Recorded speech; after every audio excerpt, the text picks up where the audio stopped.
안녕하세요. 반갑습니다. 어제에 이어 오늘도 기대되는 그런 마음으로 하나님의 말씀을 공부하도록 하십시다. 잠깐 기도하시겠습니다. 천주와 우주 만물을 창조하시고 우리 인생들의 생사복을 주관해 가시는 아버지 하나님, 저희들 기대되는 마음으로 발걸음을 떼고 머리 숙였습니다.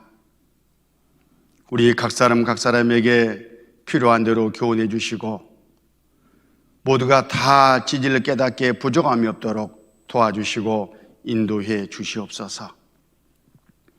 오늘 또 우리 가운데 역사하시는 성령님께 주장하는 입술, 또 대언하는 입술, 듣는 각 사람 마음을 온전히 부탁드리면서 우리 구주 예수님 이름으로 기도드렸습니다. 아멘. 성경 말씀 요한복음 17장을 보시겠습니다. 신약성경 177쪽 요한복음 17장 3절입니다.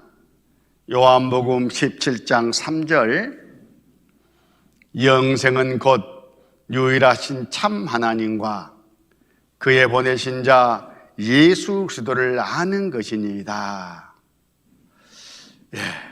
우리는 어제 우리 인생이 이 땅에 태어나 사는 목적이 영생에 있다, 이렇게 배웠습니다. 영생은 죽음 건너 저 세상에 있고 거기에 계신 하나님과 함께 영원히 행복하게 사는 삶을 말합니다. 그 영생은 성경에서 얻을 수 있고, 그래서 우리는 성경 강의라는 이름으로 함께 모여서 성경을 배우고 있는 겁니다. 많은 분들이 영생을 얻고자 합니다. 그런데 어디서 어떻게 영생 얻는지 그걸 잘 몰라요. 바로 오늘 읽은 이 말씀 안에 그 답이 있는데 우리 함께 읽어보겠습니다. 영생은 곧 유일하신 참 하나님과 그의 보내신 자 예수 그리스도를 아는 것이니이다. 영생이 얻어지려면 하나님에 대해서 알아야 된다. 그것도 유일하신 진짜 하나님을 알아야 된다. 그 하나님이 이 세상 죄인들을 구원하러 오신 예수님, 그분을 알아야 된다. 먼저는 올바른 지식을 가져야 된다, 이렇게 말씀을 하셔요. 그리고 그 올바른 지식의 바탕 위에 그 하나님과 예수님과 살아계신 분들이니까요, 올바른 인격적인 관계를 맺는 것이 서로 아는 것이에요. 그 가운데 우리 각 사람에게 하나님으로 말미암아 영생이 주어지는데, 우리는 이번 성경 강의를 통해서 하나님에 대해서, 그것도 진짜 참 하나님에 대해서, 또 그 하나님이 이 세상에 오신 예수님에 대해서 올바로 가르치고 배우고 하는 그런 시간을 갖게 될 겁니다. 많은 분들이 교회를 다닙니다. 그리고 하나님을 믿는다, 예수님을 믿는다, 이렇게 말을 해요. 그런데 그 믿음의 내용을 자세히 조사해 보면 방금 성경에서 말씀하신 유일하신 참 하나님이 아니에요. 자기 나름대로 뭔가 구사하고 생각하고 추측한 그런 하나님 하나 딱 상상하면서 그걸 믿고 있는 거예요. 우상을 믿는 것과 똑같은 겁니다. 그리고 예수님을 믿는다고 하는데 예수님과 나와 무슨 관계가 있는지, 예수님이 나를 위해서 뭘 해주는지 그걸 제대로 알지도 못하고 믿는다고 그래요. 그런 믿음은 올바른 지식이 아니기 때문에 올바른 믿음이 될 수 없고 잘못된 믿음인 겁니다. 잘못된 믿음을 가지고 있으면 어디 가요? 잘못 가게 되겠죠. 그러면 죽음 건너 잘못 가면 지옥 가는 일이 있습니다. 그러니까 하나님을 믿고도 예수님을 믿고도 교회를 다니고도 죽음 건너 천국에 가지 못하는 그런 일들이 많이 있을 수 있다 하는 교훈을 이 말씀을 통해서, 이번 성경 강의를 통해서 꼭 받으셔야 돼요.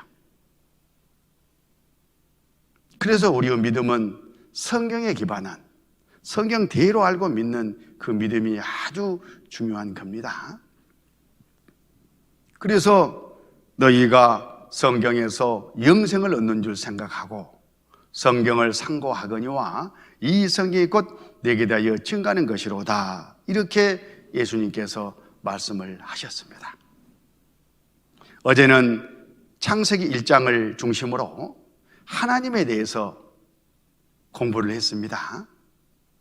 자, 오늘과 내일은 이 성경에 대해서 집중적으로 공부를 하고자 합니다. 성경은 진리인가? 정말 성경은 사실일까?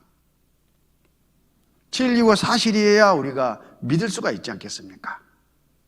어떻게 진리이고 사실인 일 우리가 알 수가 있는가? 이런 의문을 가지고 하나씩 하나씩 증거를 확인하는 가운데, 정말 하나님은 살아계시는구나, 성경은 하나님의 말씀이 맞구나, 진짜네, 이런 믿음을 자연스럽게 내 마음에 가져보자, 그런 뜻입니다.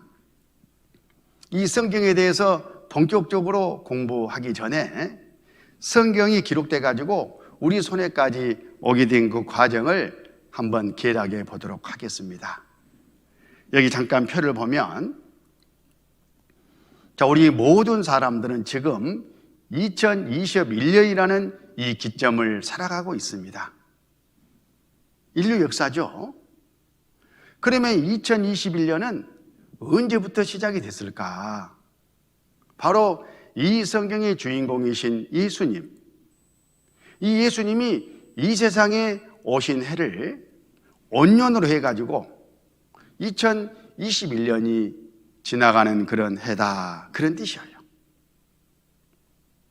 이 예수님은 이 세상 역사의 정중앙에 계셔요. 인류 역사의 기원이 되시는 분이다, 그런 뜻입니다. 그래서 세상 역사는 역사학자들이 분류할 때 예수님 이전과 이후로 나누어서 분류를 하고 또 불러요. 예수님 오시기 전의 역사를 비포 크라이스트, BC 1500년, 오시고 나서 진행된 역사를 아노 도미네 AD 100년, 이렇게 부릅니다. 예수님이 어떤 분이시길래, 예수님이 우리 인류와 무슨 상관이 있길래, 더구나 각 사람 나와 어떤 관계가 있길래 집집마다 달력 하나씩 걸어놓고 21년이라는 그 해를 기념하고 있느냐, 그 말이에요. 바로 예수님과 밀접하게 관련이 있는 그 칭호인 겁니다. 하나님께서 영생 얻으라 하는 그런 의미로 세상 역사를 그렇게 섭리해 오시고 섭리해 가시는 거예요. 우리가 배우는 이 성경은 예수님 오시기 1500년 전부터 기록되기 시작해서 오시고 나서 100년 후까지 무려 1600년에 걸쳐서 기록이 됐습니다. 맨 처음에 기록된 성경이 어제 살펴보았던 창세기, 맨 나중에 기록된 성경이 요한계시록, 그렇습니다. 예수님 오시기 전에 기록된 성경을 구약성경, 오시고 나서 기록된 성경을 신약성경, 그렇게 나눠서 말을 합니다. 구약성경은 39권이고 신약성경은 27권이에요. 굳이 외우고자 하면 39, 27 이렇게 외우면 됩니다. 합쳐서 66. 성경 전서입니다. 우리가 지금 가지고 있는 이 두꺼운 이 성경이 구약 39권, 신약 27권을 합쳐놓은 성경 전부다, 그런 뜻이에요. 그래서 성경 전서 이렇게 부르는 겁니다.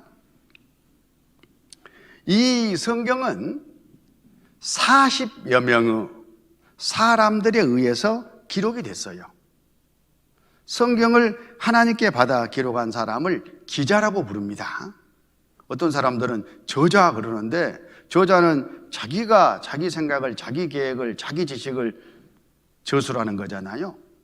그러나 이 성경은 하나님의 마음과 하나님의 생각과 하나님의 계획을 그냥 받아 쓴 거예요. 기자들이 대통령 기자회견을 받아 쓴 것처럼. 그래서 성경을 받아 쓴 사람들을 기자, 그렇게 부르는 겁니다. 기자가 40여 명에 이른다, 그런 뜻이에요.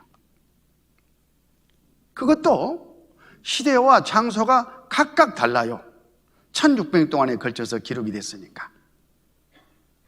그런데 그 성경을 전부 다 모아놓고 보니까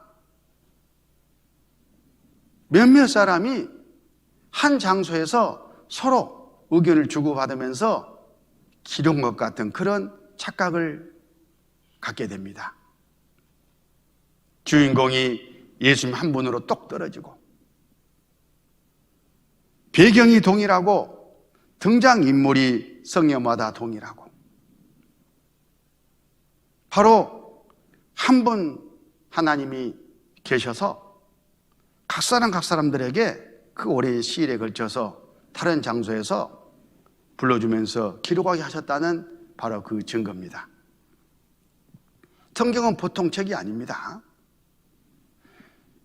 시간과 공간을 초월한 바로 그 하나님의 말씀이셔요. 우리가 지금 사는 이 시대에서 봤을 때 창세기 성경은 3,500년 전에 기록이 됐어요. 아주 오래됐죠. 마지막 성경인 요한계시록도 1900년 전에 기록이 끝났습니다. 우리식으로 이야기하면 구식 텅텅 먹어도 이렇게 오래된 책이 지구상에 없어요. 1900년 전 그러면 우리나라 역사로 말하면 삼국시대, 고구려, 백제, 신라 막 그 나라들이 생겨날 바로 그 초기예요. 그 당시에 책이 없잖아요, 우리나라에. 삼국사기 있잖아요. 삼국요사도 있잖아요. 그 책들은 고려 시대에 저술이 된 겁니다. 그렇게 이 성경이 오래된 책이에요. 그런데 그 오래된 책을 왜 우리가 공부를 해야 되느냐? 바로 하나님의 말씀이기 때문에 그렇습니다.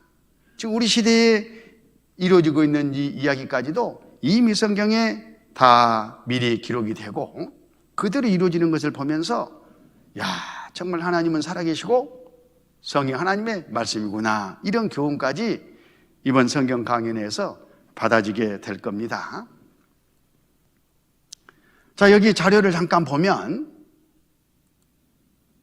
항아리 속에 돌돌돌돌돌 말린 두루마리 성경입니다. 이 성경은 1947년도에 이스라엘 동쪽 사해바다 인근 쿰란 산악지대 동굴 속에서 발견이 됐는데, 지금으로부터 2200년 내지는 2300년 전에 살던 사람들이 보던 성경이에요. 그때는 구약 시대죠.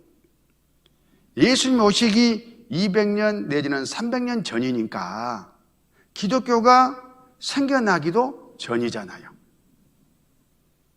그때 보던 성경이 무더기로 발견됐습니다. 구약 성경 39권 가운데 에스더 성경 한 권만 빼고 다 발견됐어요.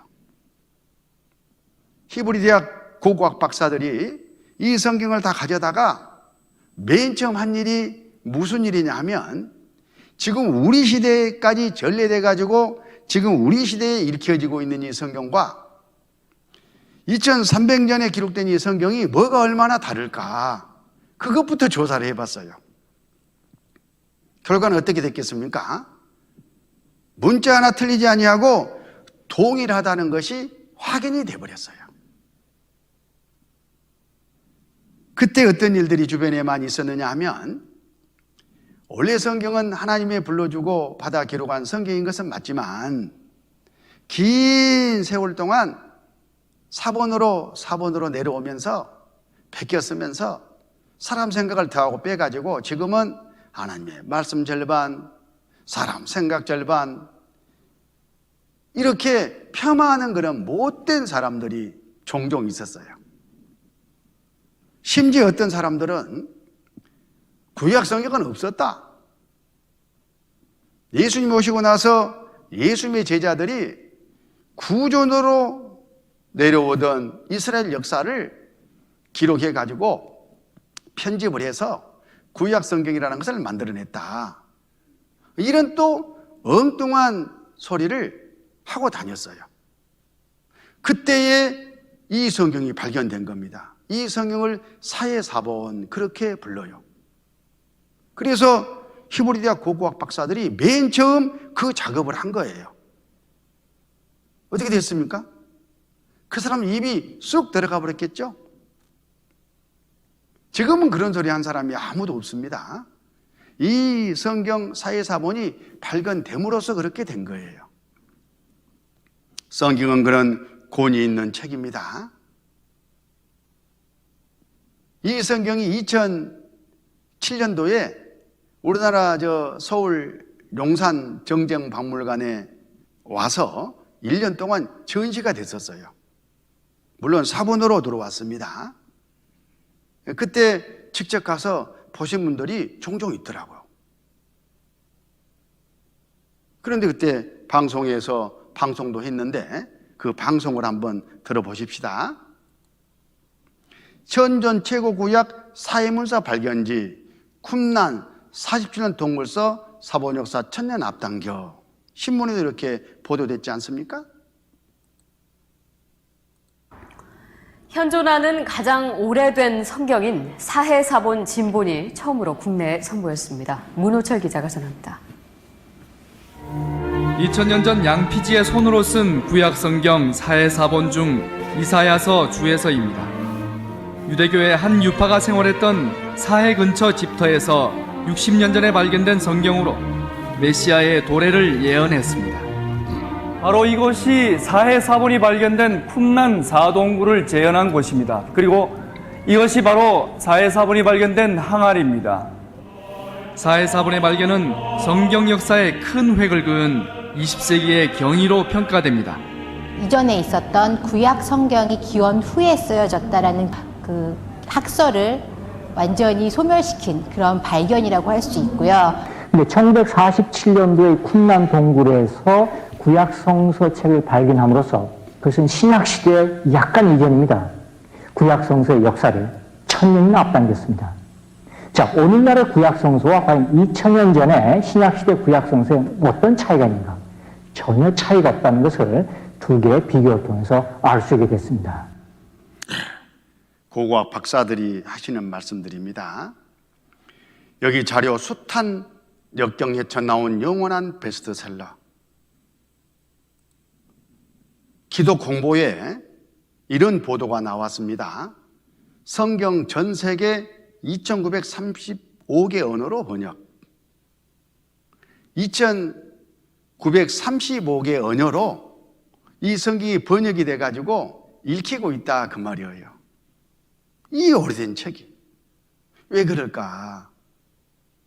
바로 이 성경 안에 죽음 건너 영생이 있기 때문에 모든 사람들에게 영생 얻으라고 하나님이 이 은혜를 베풀어 주고 있는 거예요. 한국에서 가장 많이 팔린 책을 1992년도에 조사를 해봤어요. 출판사 업계에서. 우리나라는 2000년 동안 불교 국가였잖아요. 그리고 2조 500년 동안 유교 국가였습니다. 그러면 불경이나 사서 삼경이 많이 팔렸을 거다. 더 선호됐을 거다. 이렇게 생각하기가 쉬워요. 그런데 조사를 해보니까 그게 아니었습니다. 우리말 성경 6천만 부 넘어 가장 많이 팔린 책. 그 당시에 우리나라 인구가 4천만 명이었으니까 한 사람 앞에 한 권 돌아가고도 반 권이 더 돌아가는 그런 어마어마한 분량이 팔려나갔어요. 그래서 집집마다 성경 한두 권씩은 있잖아요. 누가 가져다 놨는지는 모르겠는데 성경 한두 권씩이 굴러다닙니다. 문제는 먼지 속에서 뒹굴고 있으니까 문제죠. 그런데 이 성경이 하나님의 말씀이라는 것, 또 이 성경 안에 영생이 있다는 것을 알면 그렇게 성경을 함부로 굴리겠습니까? 오늘 집에 가서 곱게 이렇게 먼지 털어서 모셔요. 하나님의 말씀이니까. 아예 내일은 이 성경으로, 집에 있는 성경으로 이 말씀을 들으세요. 집에 있는 성경이나 지금 옆에서 보는 성경이나 세계 모든 성경은 똑같습니다. 하나님의 말씀이니까 똑같아요. 이왕이면 집에 있는 성경으로 영생 얻으면 얼마나 더 보람이 있겠습니까? 세계에서 가장 많이 팔린 책도 물론 성경입니다. 1815년부터 1992년 사이에 61억 권이 팔려나갔더랍니다. 그 당시에 세계 인구가 한 60억 되니까 한 사람 앞에 한 권꼴로 찍혀나간 거예요. 성경은 이런 어마어마한 권위를 가진 책입니다. 하나님의 말씀이셔요. 이렇게 말씀을 드리면 많은 분들이 그러네, 보통 책이 아니네, 하나님 말씀이라고 이렇게 인정을 하면서도 또 한켠 마음에서는 진짜 그럴까? 이렇게 또 반신반의하는 마음이 또 올라와요. 그걸 하나님이 너무 잘 아셔요. 그래서 3,500년 전에 하나님이 이 성경을 기록해 주시면서 내 그럴 줄 알았다. 그러면 이렇게 성경 공부를 해봐라. 틀림없이 성경이 하나님의 말씀, 여호와의 책이라는 것을 알게 될 거다. 이렇게 방법을 알려주셨어요. 구약성경 신명기 18장 21절, 내가 혹시 심중에 이르기를 그 말이 여호와 이르신 말씀인지 우리가 어떻게 알려 하리라. 이 말씀이 선지자가 받아 기록했다는 이 말씀이 하나님의 말씀인지 우리가 어떻게 확인해 볼 거요? 그런 말이잖아요. 그때 하나님께서 22절에 만일 선지자가 있어서 여호와 이름으로 말한 일에 증언도 없고 성취함도 없으면 이는 여호와의 말씀하신 것이 아니요 그 선지자가 방자히 한 말이니 너는 그를 두려워 말지니라. 이 말은 무슨 말씀이셔요? 선지자가 봐라 기록해가지고 성경이라고 내놨다면 하나님이 네가 불러줬다는 이야기인데, 가짜들 거짓들도 그렇게 흉내를 낼 거다. 그래서 이렇게 확인해봐라. 그 성경 안에는 틀림없이 하나님이 불러줘가지고 기록했다는 증거가 있다. 어떤 증거요? 성경을 기록한 시점에서 봤을 때 인류의 과거 역사가 있는데 그 역사는 성경대로 이루어져 왔고, 그게 사실인지 아닌지의 증거는 실제 그 현장마다 가서 증거를 한번 찾아봐라. 틀림없이 이 일이 사실이었구나, 역사적인 사실이구나, 이렇게 알게 될 거다. 또 그리고 이 성경 안에는 시간과 공간을 초월하신 미래를 미리 다 아시는 하나님이 앞으로 있을 그런 역사도 미리 기록해 놓고 그 말씀대로 때가 되면 이루어 가실 텐데, 이루어지고 있는지 아닌지 확인해 봐라. 그러면 하나님 말씀이라면 틀림없이 말씀이 이루어지고 있을 거다. 진짜 하나님 말씀이네. 이렇게 증언과 성취함으로 성경이 하나님의 말씀이라는 것을 믿도록 알려주셨어요.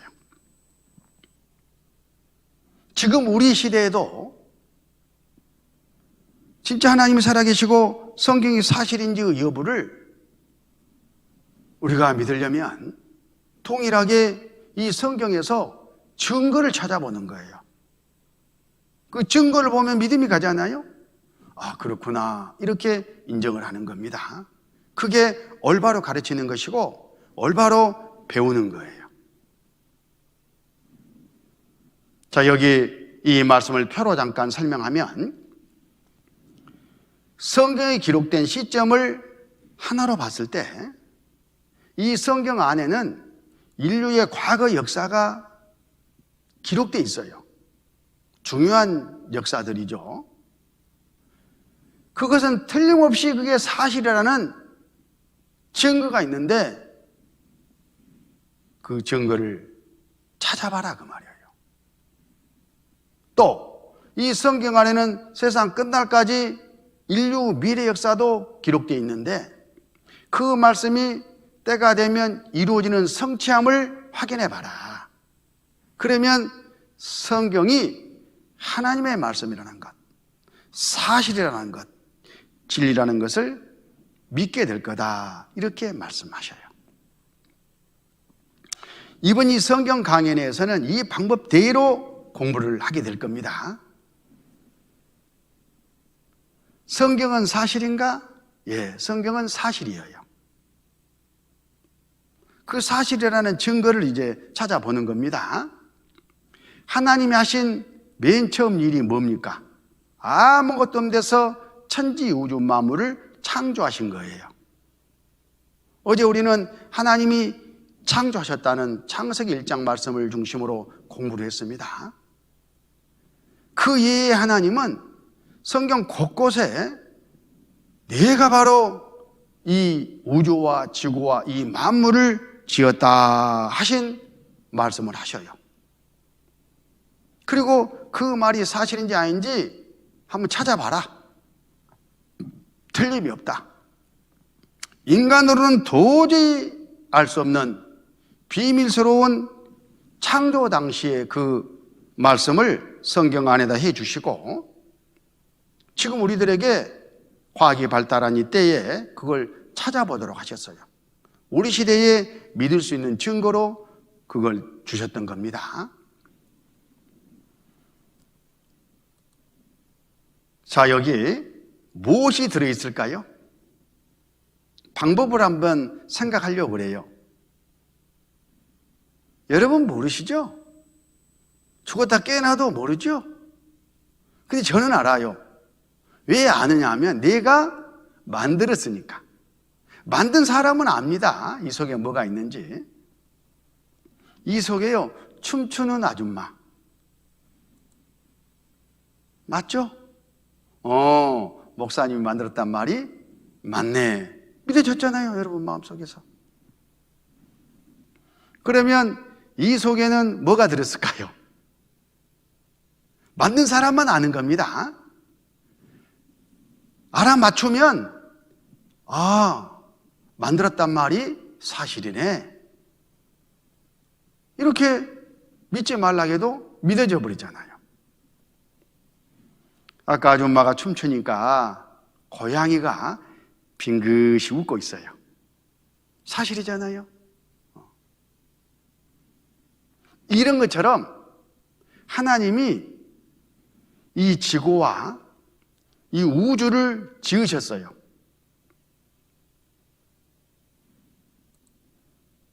이사야 45장 12절 내가 땅을 만들고 그의 사람을 창조하였으며 내가 친수로 하늘을 펴고 그 만상을 명하였노라 이렇게 말씀하시잖아요.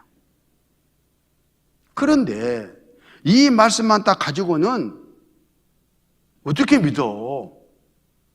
증거를 내놔보세요. 하나님이 우주와 지구와 만물을 또 사람을 지었다는 증거를 네, 나야 우리가 믿죠. 그렇지 않습니까? 그래서 하나님이 네, 그럴 줄 알았다 하고 성경 안에다가 그 믿을 수 있는 증거를 주신 거예요.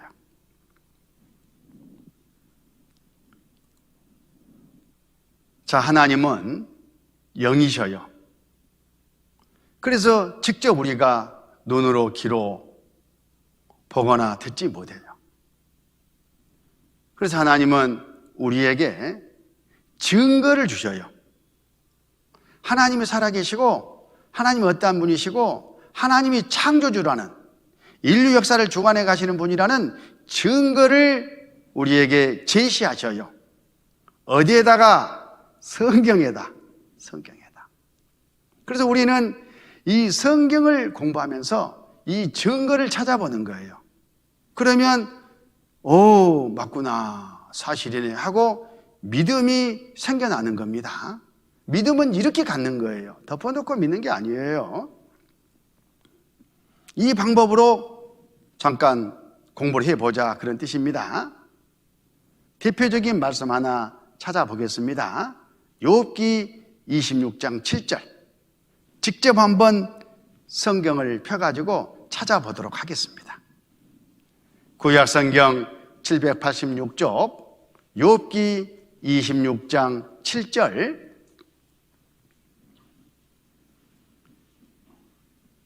그는 북편 하늘을 허공에 펴시며 땅을 공간에 다시며.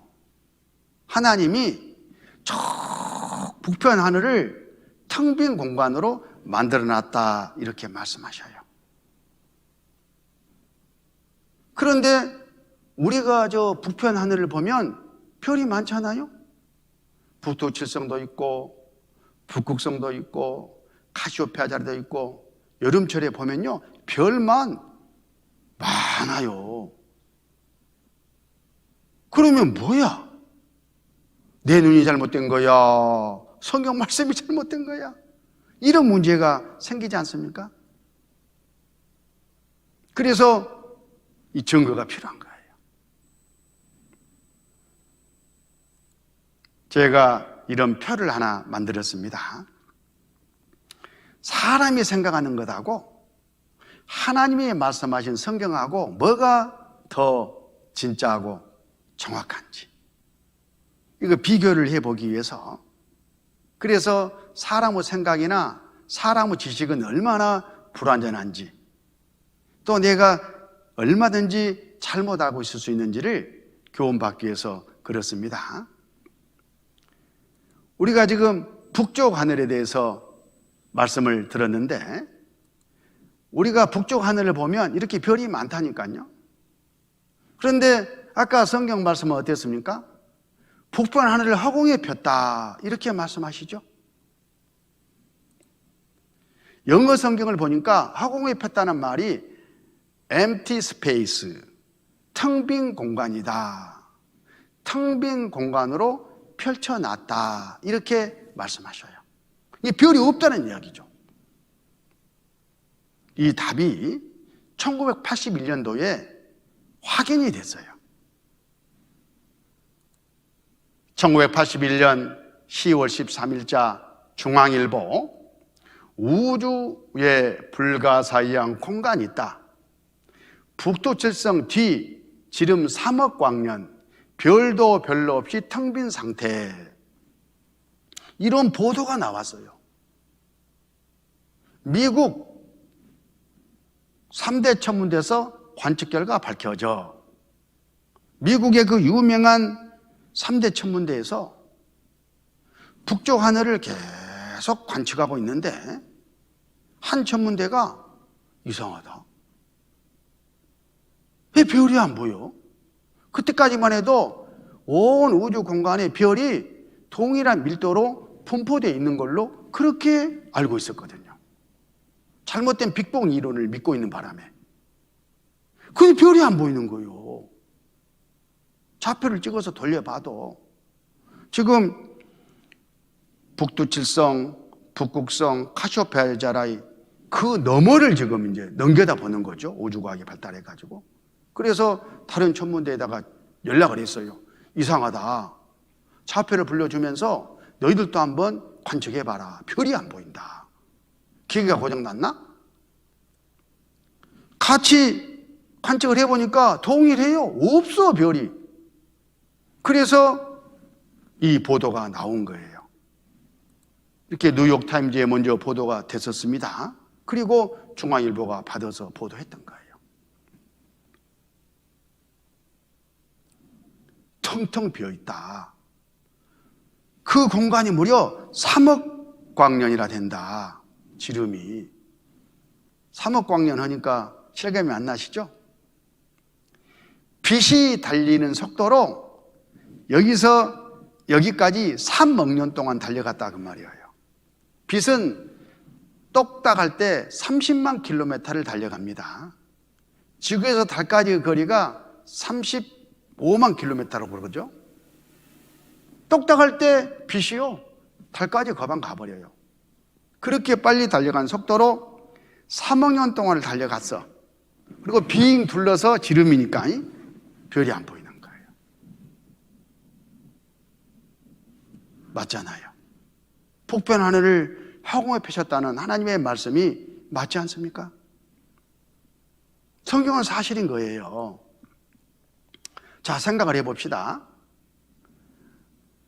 우리는 겨우 40여 년 전에서야 관측할 수 있었는데 이 성경은 3,500년 전에 이미 이 사실을 기록하고 있잖아요. 욥기 성경은 3,500년 전에 기록이 됐거든요. 하나님이 욥에게 불러주면서 받아 기록하게 하신 거예요.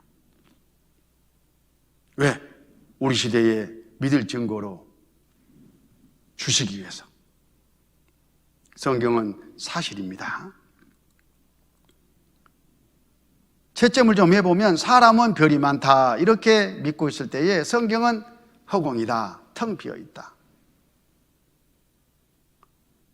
성경이 맞죠? 사람 생각은 짧아요. 겨우 눈에 보는 것 정도 말할 수밖에 없어요. 그 다음에 묘성과 삼성, 이걸 잠깐 보면 저기 북서쪽 하늘에 묘성이 있는데 몇 개의 별로 보이십니까? 지금까지 과학자들도 7개의 별이라고 이렇게 세워왔어요. 진짜 7개로 보이잖아요. 그런데 성경에 뭐라고 기록이 되어 있느냐 하면 욥기 38장 31절, 내가 묘성을 메어 떨기되게 하겠느냐? 삼성의 띠를 풀겠느냐? 묘성이 떨기라는 겁니다. 떨기. 묘성이 떨기라는 거예요. 떨기.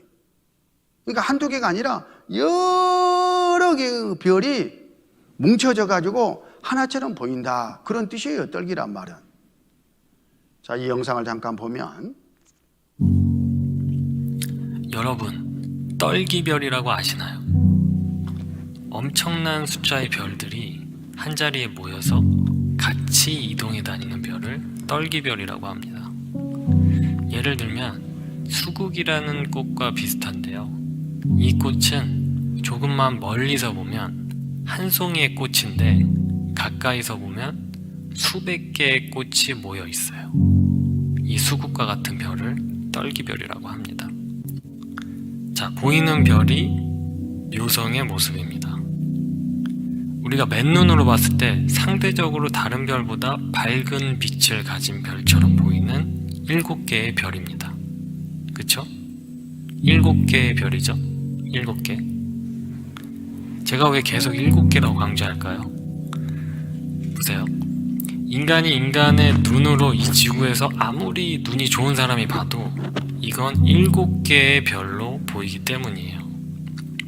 허블 우주만원경을 띄어 올려서 그때서야 비로소 제대로 된 관측을 시작할 수 있게 된 거예요. 이 허블 만원경으로 이 묘성을 관측을 했는데 각각 한 개처럼 보이는 그 별들이 한 개의 별에 대략 3,000개가 넘는 별이 한 개처럼 보이는 것을 이때 처음 발견한 거예요. 여러분 놀랍지 않습니까? 현대 천문학이 고작 지금으로부터 대략 100년 전쯤에 이것을 찾아냈는데 성경은 그보다 몇천 년 전에 이미 이걸 기록하고 있다는 거예요.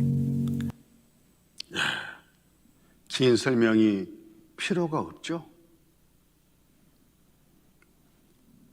어떻게 3,500년 전에 저 묘성이 떨기로 됐다는 것을 사람이 기록할 수가 있겠습니까?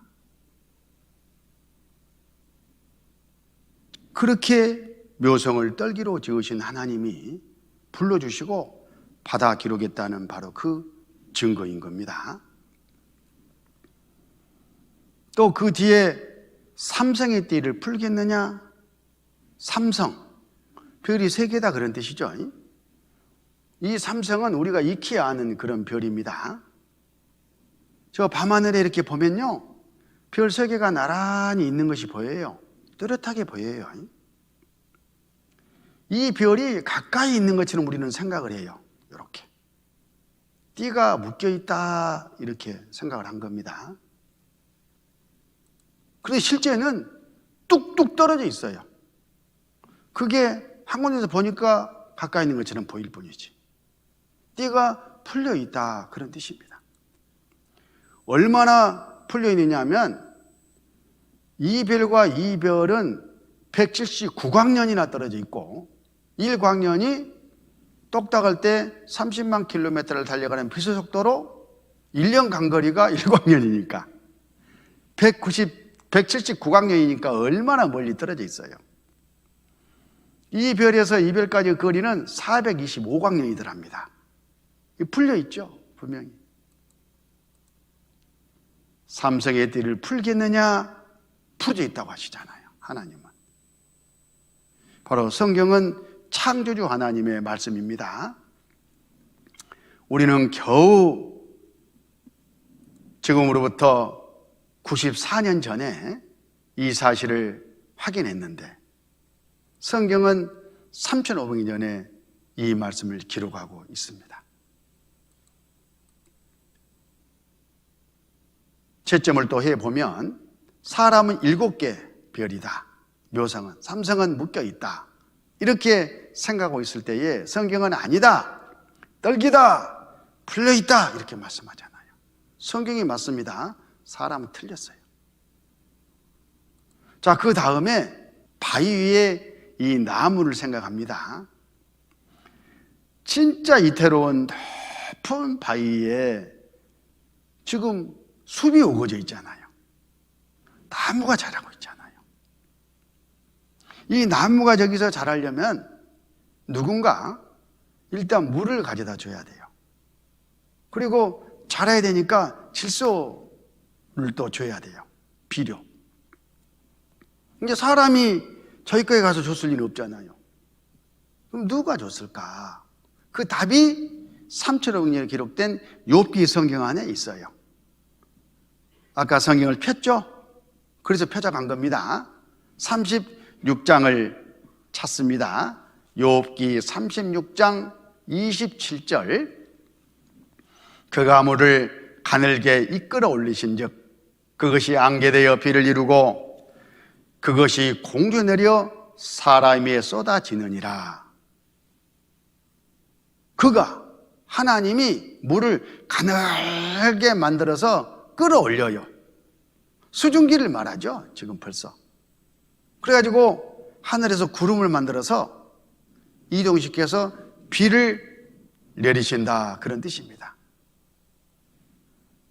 초등학생들이 학교에서 배우는 바로 무루순환 원리를 정확하게 성경이 말씀하고 있잖아요. 3,500년 전에. 성경은 과학책이에요. 수증기가 올라가고 구름이 되고 이동하고 비가 내리고, 그렇게 해서 아까 그 나무 위의 숲에 하나님이 물을 주신 겁니다. 그런데 이 무루순환 원리가 과학적으로 정립된 것이 그리 오래되지 않아요. 여기 무루순환 과정에 대해서는 16, 17세기경이야 비로소 완전히 이해되었다. 베라울트와 마리오트의 실험 결과 물이 순환한다는 증거가 최초로 확인되었다. 16, 17세기 경에서야 3500년에 말씀하셨던 그 이치가 과학적으로 입증이 됐다, 그런 뜻이잖아요. 바위에 저렇게 나무가 자라려면 질소 비료가 주어져야 되는데 누가 질소 비료를 주느냐?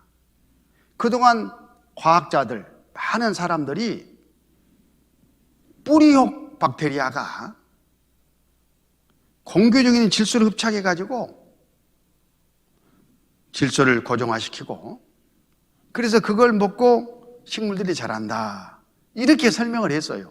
뭔가 설명을 해야 되니까.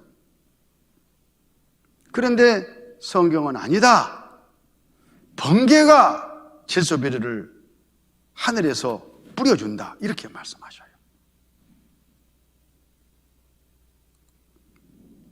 욥기 36장 30절, 그가 번개 빛으로 자기의 사면에 두르시며 바다 밑도 가리우시며 이런 것들로 만민을 징벌하시며 이런 것들로 식물을 풍부히 주시느니라.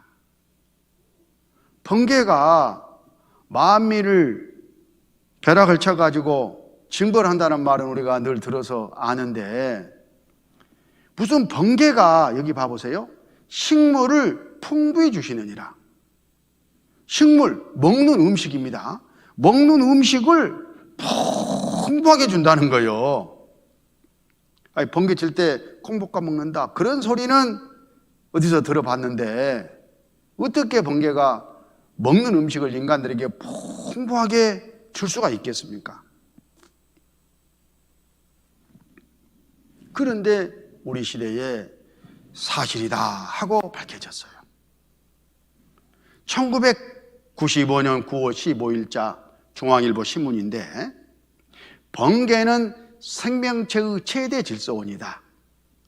미국서 새로운 실증적 연구 결과 발표했다.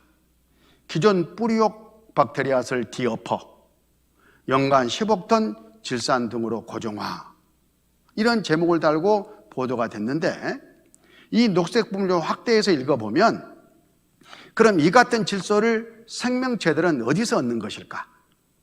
학자들은 그간 콩과 식물에 기생하는 뿌리옥 박테리아가 공기 중 질소를 흡착, 식물과 동물의 차례로 전달해주는 생명체 최대의 질소원이라고 생각해 왔다. 하지만 최근 한 연구 결과는 뿌리옥 박테리아가 생명체 최대의 질소원이 아니라는 사실을 밝혀 주목받고 있다.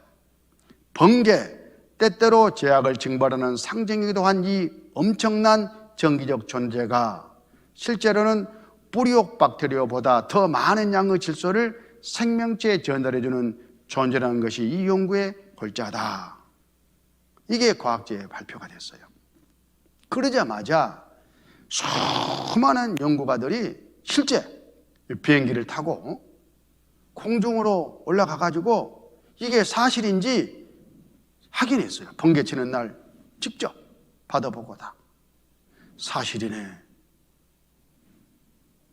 지금은 번개가 이제 질소비료를 만들어서 대지에 뿌려준다는 것이 일반화된 과학적인 상식이 되어버렸습니다.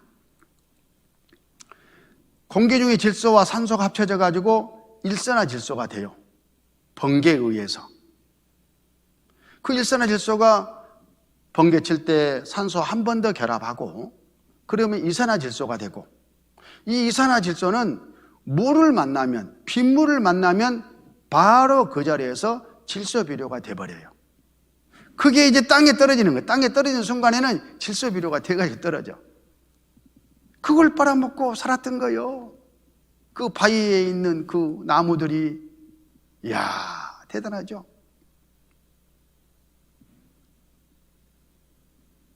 옛날에는요, 농사 짓지 않아도 들판에 먹을 것이 널려 있었습니다. 과일, 채소, 풀. 인간들에게 먹을 것을 풍부하게 하나님이 번개 쳐가지고 그렇게 주셨던 거예요. 그 말씀이 사실이지 않습니까? 그런데 이 사실을 우리가 알기로는 26년밖에 안 됐습니다. 1995년도니까. 욥기 3,500년 전 성경에 이미 자세하게 말씀이 되고 있잖아요.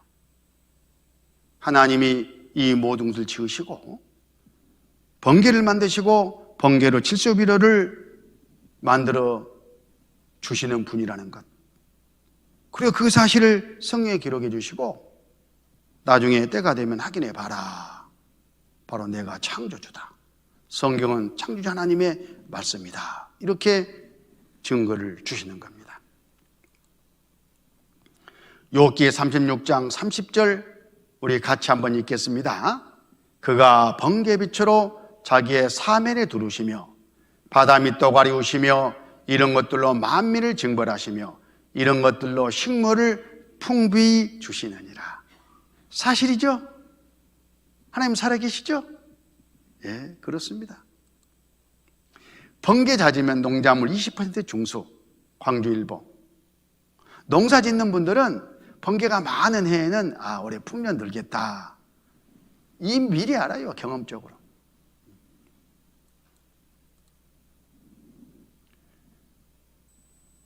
성경은 사실입니다. 사람 생각은 짧아요. 결국 조금 알아요. 그거 가지고 다 아는 것처럼 결론 내리고 판단하면 안 된다, 그런 뜻입니다. 그 다음에 인간의 조상. 이 지구상에 많은 인종들이 살고 있는데 그 인종들의 조상은 어디서 왔을까? 누구일까 하는 거죠. 그동안 이상한 과학자도 아닌 과학자를 자칭하는 사람들이 옛날 옛적에 온성이과에 속한 유인원들이 각 대륙에 각 나라 땅덩어리에 살고 있었다. 근데 이상하게 비슷한 시기에 허리가 펴지고 꼬리가 떨어지고 걷기를 시작하더니만은 턱도 나온 턱도 쑥 들어가고 점점 사람이 되어버리더라. 이 나라 조상도 그렇고 저 나라 조상도 그렇고 저 나라 조상도 그렇고. 그래서 모든 인종의 조상들은 다 다르다, 이렇게 설명을 해왔어요. 그걸 동시다발 진화설이라고 그럽니다. 그런데 하나님의 말씀이, 성경은 뭐라고 하시느냐? 아니다. 원래 하나님이 한 분 조상을 지으셨고 그 한 분 조상은 한 핏줄로 전체가 이렇게 나뉘어서 지금 살고 있는 거다, 이렇게 말씀하셔요. 한 분. 사도행전 17장 26절 인류의 모든 족속을 한 혈통으로 만드사 온 땅에 거하게 하시고 저 연대를 정하시며 거주 경계를 한 하셨으니, 모든 족속을 한 혈통으로 만들었잖아요. 한 핏줄이다 그 말이에요. 한 핏줄. 그리고 온 땅에 나뉘어서 살게 했어요. 이게 사실일까? 아니면 동시다발 진화설이 사실일까? 그동안 티격태격했죠. 그런데 과학이 발달했습니다. DNA 분석법이 나왔어요. 싸울 것 없어. 과학적으로 분석해보면 돼 하고 분석을 한 결과 어떤 결과가 나왔을까요? 미토콘드리아, 콘드리아 이부가 찾아졌습니다. 이번 내용은 과학의 발전으로 알아낸 전 세계 모든 사람의 DNA를 역추적해서 알아낸 단 한 명의 여자, 즉 단 한 명으로부터 시작한 어머니, 미토콘드리아의 이부에 대해서 함께 나눠보겠습니다. 여러분, DNA의 99.5%는 인간의 세포 핵 속에 들어있습니다. 암호화된 정보가 담긴 끈이 인간의 신체의 비밀을 담고 있습니다. 쉽게 말하면 인간의 설계도라고 할 수 있습니다. 우리는 이 DNA의 반은 어머니로부터, 나머지 반은 아버지로부터 받습니다. 하지만 서로 섞이기 때문에 확실히 딱 누구로부터 받은 건지는 알 수 없죠. 하지만 미토콘드리아 DNA라는 것은 다릅니다. 이 미토콘드리아 DNA는 특별히 세포 핵의 바깥에 위치해 있으면서 우리 몸에 반드시 필요한 에너지를 만드는 작은 발전소 같은 것입니다. 세포보다 더 작고 작은 이 미토콘드리아, 그 안은 우리가 아는 그 어떤 복잡한 발전소보다 완벽하게 시스템되어 있는 발전소입니다. 이런 미토콘드리아는 남녀인간 우리 모두의 몸에 들어있지만 이 미토콘드리아 DNA는 앞에 말씀드린 일반적인 DNA와는 달리 이 미토콘드리아 DNA는 오직 어머니에게서만 유전이 됩니다. 과학자들은 미토콘드리아 DNA는 거의 변화하지 않기 때문에 인간의 족보를 파악하는데 사용할 수 있는 증거가 되고 또 인류의 기원까지도 살펴볼 수가 있게 되는 것이죠. 자, 화면을 보시겠습니다. 보시면 제 몸에 있는 이 미토콘드리아는 저의 어머니에게서 왔고 저의 어머니의 미토콘드리아는 외할머니에게서 왔고 이런 식으로 어머니의 어머니를 따라 거슬러 올라가면 인류의 시작인 미토콘드리아의 이부를 우리는 만날 수 있게 됩니다. 그래서 우리가 지금 겉으로 보기에는 전 세계 사람들이 매우 달라 보이고 문화적으로 다르게 살고 있지만 유전적 관점에서 보자면 우리 모두가 한 가족이라는 이야기입니다. 그래서 이 미토콘드리아 DNA에 대한 연구는 1987년부터 시작되었습니다. 버클리의 학자들이 미토콘드리아 DNA에 대한 연구를 시작했죠. 이 학자들은 전 세계 서로 다른 나라에 살고 있는 147명의 미토콘드리아 DNA 샘플을 채취해서 그것들을 비교했습니다. 근데 너무너무 놀라운 연구 결과가 나왔습니다. 전 세계, 그러니까 서로 멀리 떨어져 있는 다른 나라, 다른 지역에 살고 있는 다른 인종들이 단 한 명의 여성에서 시작되었다는 연구 결과가 나온 것입니다. 그 학자들은 그 결과를 받아들이기 어려울 정도로 이해할 수가 없었습니다. 왜냐하면 그들의 머릿속은 이미 진화론이라는 편견에 갇혀 있었기 때문이죠. 이것은 그들이 생각할 때 진화론이 맞다면 이것과 반대의 결과가 나와야 하는데 실제 연구 결과는 창조론의 손을 들어주었기 때문입니다. 그래서 학계에서는 그 전 세계 모든 인류 최초의 어머니를 미토콘드리아 이부라고 부르게 되었습니다. 정확하게 정리가 되시죠? 인류는 한 어머니에서 탄생했다. 미학자 유전자 연구 동시다발 진화설 디어퍼 DNA로 인류 족보 캔다. 캐보니까 한 여자, 한 남자로부터 시작이 됐습니다. 인류 조상은 유전적으로 하나다. 미토콘드리아 이부 모든 족속 한 혈통으로 만들었다 하신 사도행전 말씀이 사실이잖아요.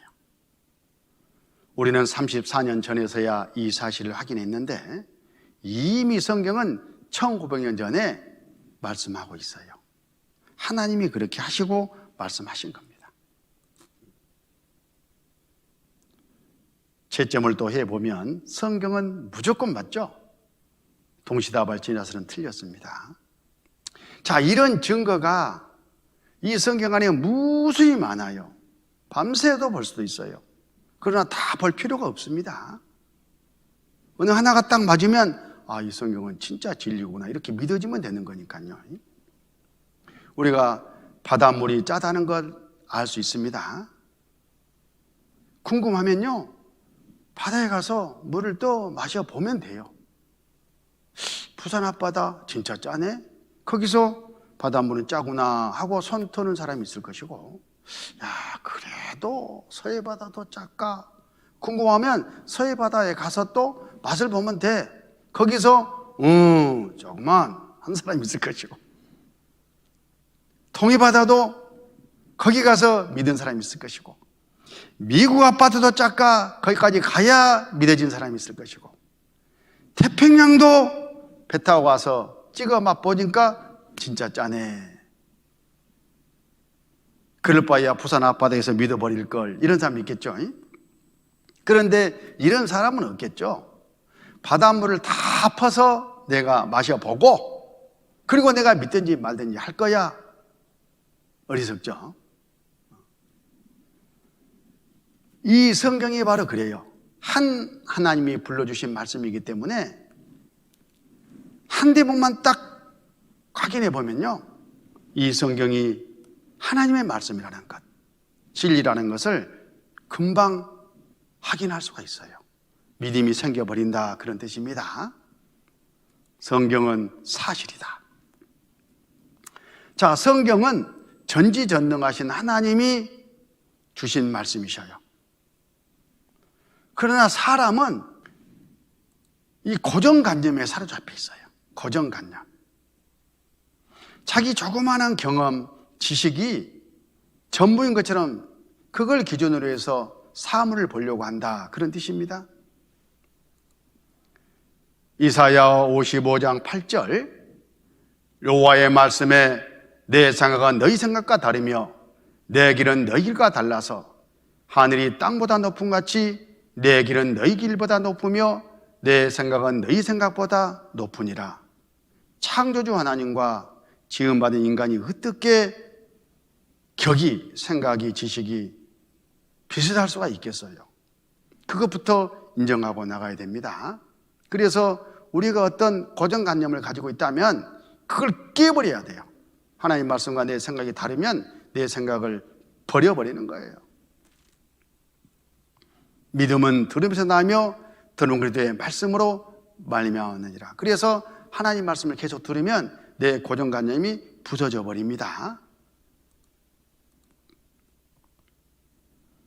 자, 여기 테레사 수녀님 아시죠? 이 유명한 테레사 수녀님이 오랫동안 진짜 하나님이 살아계실까? 진짜 예수님이 나와 관계가 있을까? 이 고민을 해왔다는 거예요. 빈자의 성녀 테레사 수녀가 50년간 신앙의 위기를 겪었으며 한때는 신의 존재 자체를 의심하기도 했다는 내용의 책이 나온다. 지금 그 책이 나왔어요. 한때는 천국과 신의 존재 자체에 대한 해까지 드러냈다고 보도했다. 테레사 수녀님, 성인 반열에까지 올랐습니다. 정말 인간 중에서는 아주 존경받아 마땅한 그런 분이잖아요. 근데 이분이 그동안 이토록 고뇌를 했다면 그 원인이 뭘까? 바로 성경적인 믿음을 갖지 못했다는 거예요. 믿음은 여러 유형이 있습니다.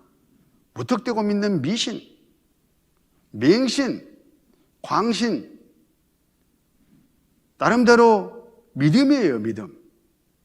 그런데 하나님이 말씀하시는 믿음은, 하나님이 주시고자 하시는 믿음은 확신이에요, 확신. 확신. 그럼 이 확신을 어떻게 가질 수가 있을까? 그래서 하나님이 확신을 갖도록 하기 위해서 아까 신명기 18장 이 말씀을 이렇게 하신 거예요. 21절, 내가 혹시 심중에 이르기를 그 말이 여호와 이르신 말씀을 우리가 어떻게 알리요 하리라. 진짜까? 사실일까? 계실까? 의문이 올라오잖아요. 의심이잖아요. 그때에 만일 선지자가 있어서 여호와 이름으로 말한 일에 증언도 없고 성참도 없으면 이는 여호와의 말씀하신 것이 아니요 그 선지자가 방자한 말이니 너는 그를 두려워 말지니라. 이 말씀은 뭐라고요? 그래, 성경에서 증언과 성취함을 찾아 확인해라. 그럼 확신이 온다. 이 말씀을 지금 하고 계시는 거거든요. 혹시 교회는 오래 다니지만 나름대로 열심히 살아왔지만 아까 그 테레사 수님처럼 마음에 뭔가 아직 확신이 없으십니까? 의문이, 의심이 늘 올라오십니까? 그러면 자기를 돌아봐야 됩니다. 더 이상 고생할 필요가 없습니다. 성경에서 답을 찾으시기 바랍니다. 너희가 성경에서 영생을 얻는 줄 생각하고 성경을 상고하거니와 이 성경이 곧 내게 대하여 증거하는 것이로다. 이렇게 말씀하셨지 않습니까? 잠깐 쉬었다가 이어서 공부하도록 하겠습니다. 좀 쉬시죠.